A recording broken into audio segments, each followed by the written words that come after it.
ദേഹത്ത് കളർ ഡിസ്കളറേഷനുള്ള ആളുകളെ കുറിച്ച് നമ്മൾ ഒരു സിനിമയും കണ്ടിട്ടില്ല, ഈവൻ ഹോളിവുഡിൽ പോലും കണ്ടിട്ടില്ല. എന്തെങ്കിലും ഡിസേബിലിറ്റി ഉള്ളവരുടെ വേറെ സിനിമകൾ വന്നിട്ടുണ്ട്, അതിൽ പാണ്ട് പിടിച്ചവരുടെ ഒരു വെർഷൻ. അർജുൻ അശോകൻ്റെ ബാക്കി സിനിമകളെക്കാളും കുറച്ചുകൂടി ബെറ്റർ ആയിട്ടുണ്ട് എന്നേ ഉള്ളൂ. കുഴപ്പമില്ല കണ്ടിരിക്കാന്നുള്ളൂ. അങ്ങനെ ഒരു പാണ്ട് പിടിച്ച ഒരാളുടെ കഥയാണ്. ഇതുപോലത്തെ ഒരു എന്തെങ്കിലും ഡിസേബിലിറ്റി ഉള്ളവരുടെ വേറെ സിനിമകൾ വന്നിട്ടുണ്ട്, അതിൽ പാണ്ട് പിടിച്ചവരുടെ ഒരു വെർഷൻ. അങ്ങനെ ഫീൽ ഗുഡ് ഇമോഷണൽ ആയിട്ടാണോ? ചില സീനുകളൊക്കെ നന്നായിട്ടുണ്ട്. മൊത്തത്തിൽ മറ്റേ ബാക്കി അർജുൻ അശോകൻ്റെ സിനിമയെക്കാളും കുറച്ചുകൂടി ബെറ്റർ ആയി കണ്ടിരിക്കാവുന്ന ഒരു പടമായിട്ടായി തോന്നി.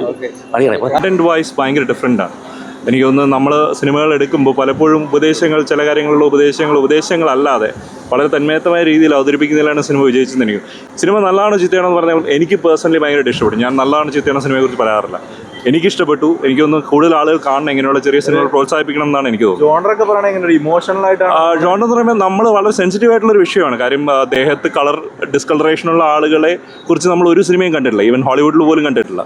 അപ്പോൾ വളരെ സെൻസിറ്റീവ് ആയിട്ടുള്ള ഒരു വ്യക്തിക്ക് വളരെ വിഷമം തോന്നാവുന്ന കുറേ കാര്യങ്ങൾ അതിനകത്ത് നല്ല രീതിയിൽ വളരെ സിൻസിയറായിട്ട് കാണിച്ചിട്ടുണ്ട്. എനിക്കൊന്ന് സിൻസിയറിറ്റിയാണ് ഈ സിനിമയുടെ വിജയം തോന്നുന്നത്. കണ്ടിറങ്ങുമ്പോൾ ഒരു ഫീൽ ഗുഡ് ആയിട്ടാണോ അതൊരു എങ്ങനെയാണ്? ഫീൽ ഗുഡ് തന്നെയാണ്. കാരണം എനിക്കൊന്ന് അർജുൻ അശോകൻ എന്നുള്ളൊരു നടൻ വളരെ ബ്രേവ് മൂവ് ആണ് ഇങ്ങനെയുള്ളൊരു സിനിമ ചെയ്യാൻ എടുത്തിരിക്കുന്നത്. അതിനെ തീർച്ചയായും പ്രോത്സാഹിപ്പിക്കേണ്ടതാണ്. എല്ലാ നടന്മാരും നല്ലോണം ചെയ്തിട്ടുണ്ട്, കൊച്ചു കൊച്ചു റോളുകളാണെങ്കിൽ പോലും. ഉണ്ട്. കോമഡീസ് ഒക്കെ വർക്കൗട്ട് ആയോ? കോമഡി ചെറുതായിട്ടൊക്കെ ഉള്ളൂ. ബാക്കിയുള്ള റൊമാൻസും പെർഫോമൻസ് ഒക്കെ എങ്ങനെയുണ്ട്? അടിപൊളിയാണ്. ഇമോഷണലി കണക്ട് ആവുന്നുണ്ടോ? കണക്ട് ആവുന്നുണ്ട്.